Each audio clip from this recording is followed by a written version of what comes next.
MSU's Office of K-12 Outreach, bringing innovation and best practices to educators across Michigan, the U.S., and the world.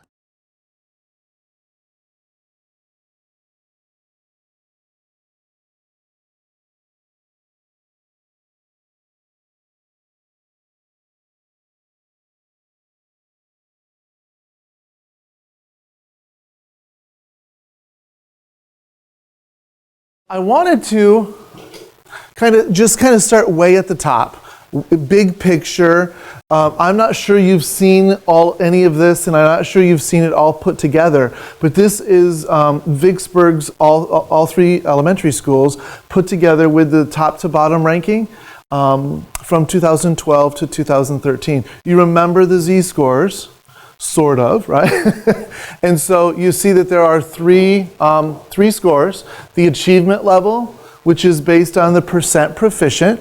And remember, they take the state average, they calculate that, and then this is the standard deviation where you're above or below the state average. Remember, we want a positive number. Okay, then the middle number for each row is the improvement number, where they actually look at how a student performed at grade 3 and compare that performance to grade 4 to see if the student grew or not grew or stayed the same.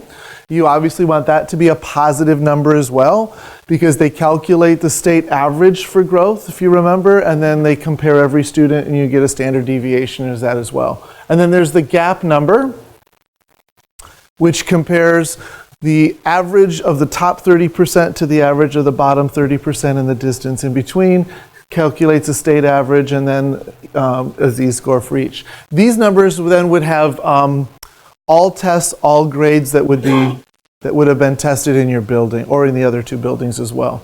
And Indian Lake, for some reason, and Pat probably knows the answer, I don't, doesn't have enough fourth graders. Is that okay? So it doesn't have enough fourth graders 2 years running, so they don't have any writing data I mean, they have some for the kids who took the test, but you have to have at least 30 in order for that to be ranked. So that is not included in their top to bottom ranking. So for Indian Lake, their top to bottom ranking is based on 4 scores, math, reading, science, and social studies, each of them being 25%. And yours and Toby's being 20% because you have enough in all 5 content areas for them to be counted. Okay? Can you see that? Okay, I know the numbers are a little small. And so the first column obviously is 2012. It shows your trajectory from 12 to 13. If the numbers were positive over a 1, I highlighted them green just so that we could see that and they would stand out. If it was a negative 1 or below, I highlighted it in orange. Danger, Will Robinson. And then you can see the movement. So interesting, I thought, that Toby, not that we want to pick on Toby, but went from being a reward school in 2012 with a rank of 92 all the way down to 70. And we see that in the state a lot, that there's a lot of fluctuation as high as 50 or 60 points on the top to bottom ranking, which is kind of interesting because last year was the first year we had no idea what kind of movement people would see from year to year. You were relatively constant in a positive trajectory, and Indian Lake was as well. Whoops, and I turned that off. What do you notice? What do you notice about this? What do you see that you like? What do you see that you don't like? It's like the gap, correct me if I'm wrong. Okay. Like the gap closed a bit in science from 2012 to 2013. Yeah, at Sunset Lake. Yeah, pretty drastically, you cut it in half. From a almost negative 1.5 to negative 0.78. That's huge. Yes, absolutely, that's huge. Because these numbers, 1, 2, and 3, in writing specifically, in science and in math, would have been the culprits for having been identified as a focus school last year. And certainly our math score and our writing scores, I mean, you're kind of almost on the edge of not being identified as a focus school. So you see it moving in a positive way. What else do you see? Either about you or about your colleagues. Yes, ma'am. I read it as our math scores, our gap increased between 12 and 13. Yes, your gap in math did increase. Everything else decreased at least a little bit. At least a little bit. This one went up just a teeny bit. Yep, just a little bit. From negative 1.2 to negative 1.3. You're right. You guys doing reading and you guys doing math, I'd like you to kind of, by grade level, because now we're going to dig. We looked at the big numbers. Now we're going to dig more specifically into each grade level and then eventually into the bottom 30%. So we're kind of heading down that slope now. If you would, so how many students would you predict percentage of third graders would be at blue, green, yellow, and red in reading? How many third graders, fourth, fifth, and sixth would be blue, green, yellow, and red in math? And then when you're done with that, we'll kind of look at math together. So go ahead and make the prediction. Go ahead and fill out the numbers first individually, and then we're getting ready to have a group conversation here in phase one for those people who are watching. And again, if you remember from when we did this last year, your numbers, it doesn't really matter how close you are or how accurate. We're simply trying to get an image, a trend in your mind of what it is that you expect to see when we look at that data more specifically in just a minute. The only rule here is that each column has to equal 100. Everybody get numbers? If you would, then either flip that over, or if you're using a small piece of paper, remember I'm going to ask you to put those predictions into words. Say something about those numbers. When you look at those numbers now, what are you really saying about reading or math proficiency? Write at least one. Remember, we call this a prediction. This is what we're predicting the numbers will be, or why we're predicting what we see. For example, I predict that every year the percent proficient will increase. And if you remember from last year, once you get that prediction, I want you to think about why you're predicting that, which we call an assumption. And if you think that there are more than one prediction or assumption that you think is important to note, because remember, we're going to talk about these and we're going to chart these and put them on the wall. So if there's another one, as you're looking at those numbers, you go, yeah, there's one, but here's another one that's equally significant, then go ahead and write that one as well. You're not limited to one. You can look at that data and see if your prediction, if you think there's something else that's really important that you want noted. So everybody should have some numbers. We've kind of looked at those and determined meaning, so we have at least one prediction and an assumption, maybe two, if you think that something's really important. So then, if you remember this drill because you facilitate it all the time, I'm going to ask you to do this in a round robin style, which means everybody gives a turn, and you're going to record the predictions and assumption as many. If you have three, we're going to record all three. If you have one, we'll record the one. Remember, the purpose here is for us to understand each other's predictions and assumptions, not to debate them. We don't have to agree or disagree. We'll do this for reading and writing separately. We'll listen to them, we'll hear them, then we'll look at writing real quickly and then see if there's anything we need to add to the writing when we talk about that. Okay, and then we'll be ready to move to phase two. All right, so I give you about 5 minutes or so I gave you a huge assortment of markers to choose your favorite colors. And so we'll record predictions and assumptions for reading and math. Who wants to write? Laura's writing. All right, so Laura, you want to talk about your groups? So, first prediction, that reading proficiency slowly decreases as the grade levels increase from 3rd to 6th grade. And our assumption about that is that as grade levels increase, that direct reading instruction decreases. So more time is spent in the lower grades on reading instruction, phonics, fluency, alphabet instruction. Where in upper elementary, it's more comprehension and bigger ideas, not necessarily the craft of decoding. Okay. Our second prediction, the number of students who are not proficient increases from 3rd through 6th grade. So this is really the inverse of the first one. And our assumption about that is that more focus and time and instruction is spent in other subject areas. Okay, so the first one says that reading proficiency slowly decreases And then the downside of that, of course, is then that if proficiency decreases, non-proficiency increases. Yes, absolutely. Okay. The third, proficiency levels will stay about the same. Okay.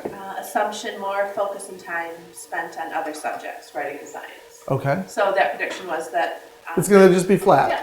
Flat. All right. Okay. And then finally, after we got all of those and did some more thinking about it, we came up with a prediction that reading is not being taught in other content areas. And maybe that's why scores are going down. Okay. So to expand that a little bit, we teach science and social studies in lower elementary, but our prediction is right now we're all thinking that reading is reading and science and social studies are science and social studies. And maybe we're doing it that way. Our assumption could be that we have a lack of resources that support reading instruction in those content areas. Right. But think about the implication if that prediction is right, and we talked about it over here, so for the benefit of you guys, if that prediction is right, that even if at the elementary level, we are less inclined to teach reading in the other disciplines, what does that tell us about what might be occurring at the middle school and the high school? I mean, if in grade 5, we're already focusing more on, on the content, and we're not as mindful about teaching some of those skills, certainly when somebody who's secondary trained, not necessarily a reading person who's teaching science or social studies or what doesn't matter what subjects outside of ELA, there's an implication there for if that continues to happen. Not saying that it does, we're just saying that it's an interesting implication.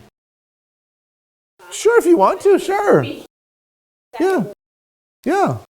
I was looking right at you, so. I would say I always look at science as a vehicle to teaching a lot of different things. So it is easy to teach reading via science.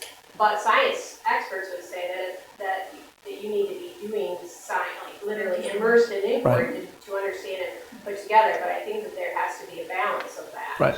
So I think that although the middle school isn't maybe doing the greatest job at it, I know that in my classroom I'm attempting to, but I'm not a reading expert either. Right. But I would also say that there needs to be communication about what reading strategies would be the most impactful. Absolutely. And having that dialogue down 12K. Oh. And if we're all using the same strategies, like somebody said these would be the best reading strategies in science, then I could do those. Right now I just go, which of the 50,000 should I do? Let me pick one. Yes, and so. Yeah. Okay. Let's go back to our assumption too, lack of resources, physical resources or training resources. Contribute. I was working with a middle school and a high school. It's a smaller district, so they really kind of function, even though they're two buildings, as a 612. And courageously, they really wanted to focus across those two buildings on reading and writing. And were courageous enough to say, let's put that into the teacher growth model for teacher evaluation, which I thought was huge. But they didn't know how to do it. And so that, then they were cool with, okay, we think this is really important. Now we're stuck, because now I'm a 6th grade teacher and I'm not reading trained, and I don't know how to, I don't know where to start. And so that was it. It kind of piggybacks on your comment. Some people get it and intuitively, other people struggle. You can Google and get 10,000 different strategies. What do you choose? Yeah, those are very interesting ideas if they continue to occur, throughout, absolutely. What about the math folks? What did you talk about? Anyone want to share? Jenny, thank you very much. Basically, all of us agreed that proficiency would decrease over time. Okay. And our different assumptions were that the content becomes more difficult, moving from whole number to fractions. Sure does. Also, that the student gaps in learning are not identified and remediated soon enough. And so those gaps, as the years progress, become wider. Okay. We also said that there was not enough time to implement comprehension interventions for those kiddos. And there were many concerns in our group over resistance to interventions coming from students and parents. Sure. I don't know how to help my child in math. I wasn't good at math, so we don't do math games at home. And we all grew up playing math games and Yahtzee, and it's just not happening now. Right. So there's some math anxiety and resistance, I think. I think math and science get hit the most with anxiety, don't they? You know, both of them, there's that assumption you have to have a unique skill to be able to do either one of them. And certainly we could even tie in, if it's appropriate, our own level of comfort in those disciplines, which Pat talked about at the very beginning, and everybody nodded their head. You know, if I feel more comfortable teaching reading, and then as the math increases in difficulty, I might be one of those people that would shy away from that as well, right? Just because we're in the classroom doesn't mean we're immune to shying away from those things that are difficult. And math is huge. It's, you have your math facts that you have to teach. There's problem solving, there's measurement and geometry, there's all the different, parts of it. And so some people may be comfortable teaching just one small part, but not the rest. So right. Just inconsistent delivery. Inconsistent delivery. Okay. Anything that's not on the list, because you all teach both reading and math, all of you in the room, is there anything that needs to be added that is kind of like on your mind, you'd really like to say it so that somebody could write it down so that it won't be bugging you for the next hour and a half? No? When we get to writing, they only do it in grade 4.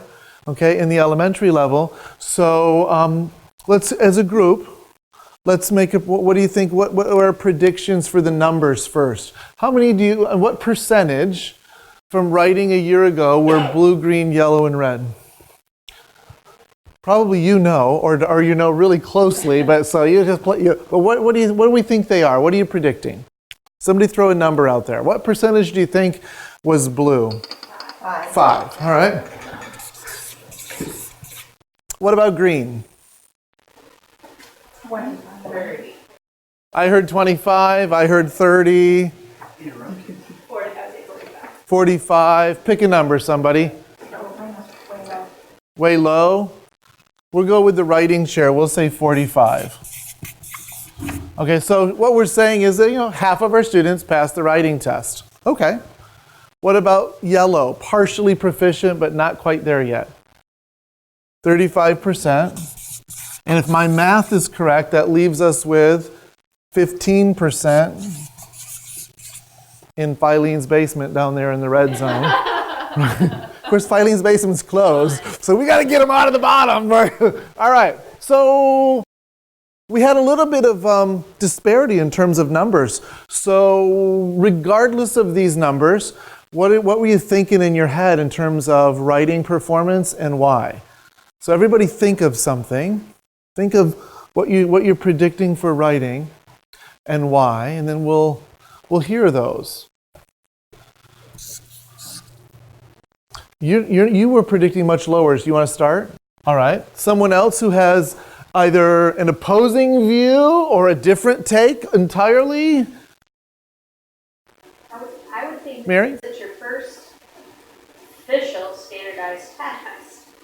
In writing. Yeah, in writing, that if you're not aligned, that you're gonna have a lower efficiency.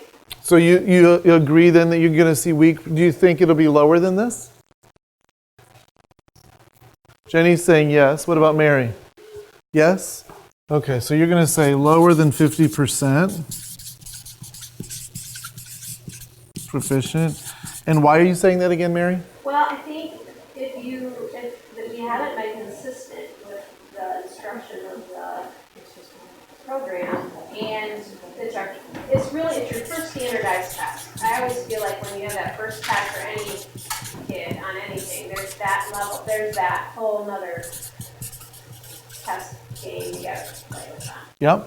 In terms of them, I think anytime you give a kid a test, a standardized test for the first time, you have to factor the testing, anxiety, stress, what are the expectations of me, it's long, that into it, that plays a whole another game in their mental mindset. Sure. Preparation. Sure. So this is the first time they have to produce writing. Yes. Okay. On a standardized test that they're going to turn in. Okay, absolutely. Anybody else want to add something different? Laura. So I guess my prediction would also be weak performance in All right. And because the writing that, I feel like the writing that we're doing in the classroom is different from the writing on the test, in that, we're editing, revising in the classroom and producing multiple drafts and looking at it with peers and using resource books and on and on. So, and the test set's not going to go. Right. They have to go from 0 to 100 quickly, right? Absolutely. A different prediction for anybody? Prediction or assumption? Assumption is, I'd like to say, I was looking at the anchor papers in the Common Core State Standards notebook, Uh-huh. and when I saw what fifth graders were supposed to write, it looks, more mature than some of the things I've seen freshmen and sophomores write. I don't think we realize the level of expectations that are in the Common Core State Standards. So are you predicting weak performance again? Okay.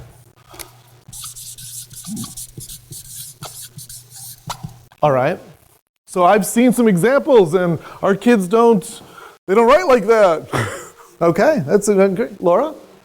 I agree with Pat. Okay. Weak performance? Well, I think 45% is weak performance. Okay. So I'm gonna stand by my number. All right, these numbers hold, but they're not great, even if those are true. Right, Okay. right. Stellar. So, Okay. and I agree with what Laura said as well, that classroom writing and unit test writing are two very different. Okay. And the stamina and endurance that students need to have in Stamina writing, endurance, yep. over prolonged periods of time, they're kind of like once it's written, it's done. And so we just need to work on the writing process more. And share those anchor papers with students. Yep. To see what it really needs to look like. I was helping my sophomore in honors English, and he has no idea how to edit a paper. He arrived at the end and he was like, "Help me with a conclusion. I'm just not sure what to do." I mean, he had no idea. He doesn't go to Vicksburg, by the way. He had no idea what to do. And furthermore, when we said, "Well, how can we do that? Let's edit it first. Let's do some revision and editing before we get there, because an ending will just kind of like it'll just come out of there, And he had no concept of how to do that. Those are hard skills. Those are hard skills. Anyone else? Anyone? Michelle? I don't think enough time is spent on how to prepare for a grading test. I think that's an assumption. Weak performance, but the assumption Okay. is also not a lot of time has been focused on how to prepare for a grading test.